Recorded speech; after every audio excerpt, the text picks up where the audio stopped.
পবিত্র ঈদ উল ফিতর উপলক্ষে সমন্বয় সভার আয়োজন করল গলসি থানা। গলসি 1 ও 2 নম্বর ব্লক প্রশাসনকে সাথে নিয়ে এই সভা অনুষ্ঠিত হলো। গলসি 2 ব্লকের বিডিও অফিসের সভাকক্ষে এই সমন্বয় সভাটি করা হয়। সভায় যোগদান করেন গলসি 1 ও গলসি 2 ব্লকের মসজিদ কমিটির সদস্য ও ইমামরা। শান্তিপূর্ণভাবে ঈদ পালনের লক্ষ্যেই জেলা পুলিশের ওই আয়োজন। এদিন বিভিন্ন সচেতনতার বার্তা দেওয়ার সাথে সাথে সকলে যাতে মিলেমিশে ঈদ পালন করতে পারেন সেই বার্তাও দেওয়া হয়। বার্তা এটাই দেওয়া হচ্ছে যে বর্তমানে পশ্চিমবঙ্গের যে একটা আবহাওয়া গরম করার চেষ্টা চলছে বিভিন্নভাবে বিভিন্ন দুষ্কৃতিকারীদের দ্বারা, সেই প্রলোভনে বা সেই প্ররোচনায় যেন গলসিবাসী পা না দেয়। চিরাচরিত প্রথা অনুযায়ী পূর্ব বা বিগত বছরগুলি যেভাবে আমাদের মুসলিম ভাই যারা আছেন তারা যেভাবে তাদের ধর্মীয় অনুষ্ঠান খুশির ঈদ পালন করে এসেছেন, এবারেও ঠিক সেইভাবে তাদের রীতিনীতি অনুযায়ী ধর্মীয় যা ওদের রীতি আছে সেই অনুযায়ী ওনারা ওনাদের খুশির ঈদ পালন করবেন।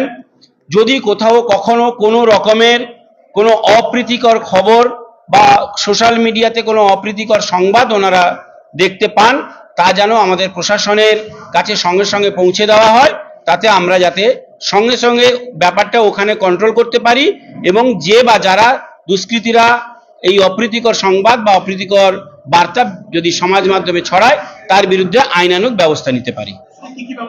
তার জন্য প্রশাসন থেকে আমরা মোড়ে মোড়ে মোটরসাইকেল পেট্রোলিং, বিশেষ করে যে জায়গাগুলো জাংশন টাইপের আছে সেখানে স্পেশাল ট্রাফিকের ব্যবস্থা করা হয়েছে এবং সেই দিনকে আমাদের স্পেশাল আটি গাড়ি, নর্মাল আমাদের 2-3টে আটি গাড়ি চলে থানা এলাকায়, সেখানে আমরা যেদিন খুশির ঈদ পালন করা হবে সেদিন সারাদিন ধরে আমাদের স্পেশাল আটি গাড়ি আরো ডিটেলমেন্ট থাকবে এবং পুলিশি যে নজরদারিটা আরো বেশি করে থাকবে ওই দিনগুলোতে। আমাদের পরিষেবাটা যেন আমরা অটুট রাখতে পারি এবং আনইন্টারাপ্টেড রাখতে পারি, তার জন্য আমরা মানে বদ্ধপরিকর আর কি। WBSCT ছিল বদ্ধপরিকর এবং বলছি আমরা সিসিসি সাপ্লাই যেটা, সেটাও আমরা বদ্ধপরিকর। আমরা নিরলসভাবে প্রচেষ্টা চালিয়ে যাচ্ছি যে এই কদিন যেন এই যে খুশির উৎসব ঈদ, ঠিক আছে, তো সেটা যেন ঠিকঠাকভাবে পালিত হয় এবং তার জন্য আমাদের যে পক্ষ থেকে যা যা করণীয় সেটা যেন আমরা মানে করবো আর কি। এদিনের সভায় উপস্থিত ছিলেন সার্কেল ইন্সপেক্টর শৈলেন্দ্রনাথ উপাধ্যায়, গলসি থানার ওসি অরুণ কুমার সোম, বিশিষ্ট সমাজসেবী তথা প্রাক্তন শিক্ষক শেখ মাহবুবুল হক, বিদ্যুৎ দপ্তরের আধিকারিক অগ্নিভ কুণ্ডু সহ অন্যান্যরা। আজকে থানা কর্তৃপক্ষ এলাকার সমস্ত ভাইদেরকে নিয়ে ঈদ অনুষ্ঠান উপলক্ষে একটা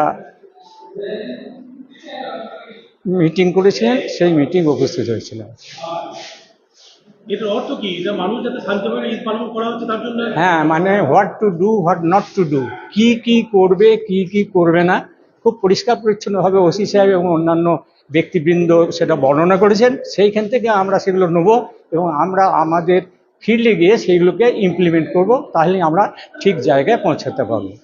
গলসি থানার ভূমিকা এই মুহূর্তে কোনো তুলনা নেই। উনি এখানে যিনি অফিসের ইনচার্জ আছেন তিনি সমস্ত দিক থেকে সক্রিয়তার সঙ্গে এবং মানবিকতার সঙ্গে কাজগুলো করছেন, যার জন্য সেইগুলোতে এলাকার মানুষ খুব সন্তুষ্ট হচ্ছে এবং তারাও তাদের জান প্রাণ দিয়ে গলসি থানার সমস্ত অফিসারদের সঙ্গে থেকে সমস্ত কাজগুলো মিলিতভাবে তারা করতে চাইছেন। ফলে এই কাজেতে আমরা সফলতা খুব পাবো আশা করছি এবং আমরা শান্তিতেই আসি। গলসি থানার পক্ষ থেকে ডাকা হয়েছে পবিত্র ঈদ উল ফিতর উপলক্ষে যে সমন্বয় সভা হয় প্রতি বছর নেয়, এই বছরেও ডাকা হয়েছে এবং আমরা সেই উদ্দেশ্যে আজকে এখানে উপস্থিত হয়েছি। প্রশাসনিক থেকে যে বার্তাগুলো দেওয়া হয়েছে তার মধ্যে সব থেকে খুবই গুরুত্বপূর্ণ যে বিষয়টা সেটা হচ্ছে বর্তমান যে সোশ্যাল মিডিয়ার একটা সময় চলছে এবং সোশ্যাল মিডিয়াতে যে বিভিন্ন রকমের একটা বিভিন্ন রকমের সমাজে একটা খারাপ বার্তা দিয়ে মানুষের মধ্যে যে একটা অসামাজিক কথাবার্তা ছড়িয়ে দিয়ে সম্প্রীতি নষ্ট করার চেষ্টা করছে, সেই বিষয়ে কড়াভাবে একটা কথা বলা হলো। সিআই সাহেব বললেন যে এই বিষয়ে কোনো খবর পেলে সোশ্যাল মিডিয়ার মাধ্যমে হোক বা কোনো যে কোনো মিডিয়ার মাধ্যমে হোক না কেন, যদি খবর পেয়ে থাকেন আপনি ফরওয়ার্ড না করে সেগুলোকে আপনি ছড়িয়ে না দিয়ে বরং আপনি কি করুন, থানায় দ্বারস্থ হন বা ওসির কাছে আসুন বা সিআই সাহেবের কাছে আসুন এবং সেখানে এসে আপনি আলোচনা করুন, যাতে করে সেই সম্প্রীতিটা যে দীর্ঘদিন ধরে আমাদের যে হিন্দু মুসলিম শিখ ঈসাই সমস্ত সম্প্রীতি বজায় রয়েছে সেটা যাতে থাকে এবং সমাজে কোনো রকমের অপ্রীতিকর ঘটনা না ঘটে এবং আমাদের পবিত্র ঈদটা যাতে খুশির সাথে পালন হয়। সেই সাথে সাথে আমাদের যে যুবক ছেলেরা লাপরোয়াভাবে তারা ওভার স্পিডে গাড়ি চালায় সেগুলো যাতে কন্ট্রোলে রাখা যায় সেগুলো একটা বার্তা পৌঁছে দিলেন। আর সাথে সাথে প্রতি বছর যেভাবে সমন্বয় সভা ডাকা হয় এতে আমরা অত্যন্ত খুশি এবং আনন্দিত এবং আমরা প্রশাসনিক তরফ থেকে সমস্ত রকমের সহযোগিতা পাই এবং যেখানে যেরকম প্রয়োজন সহযোগিতা সেটা সহযোগিতা করেন এবং এতে আমরা খুবই আনন্দিত এবং গর্বিত। আপনার নাম ও পরিচয়? আমার নাম হচ্ছে শেখ মিনার উদ্দিন, আমি পুরসা জামে মসজিদের পেশ ইমাম।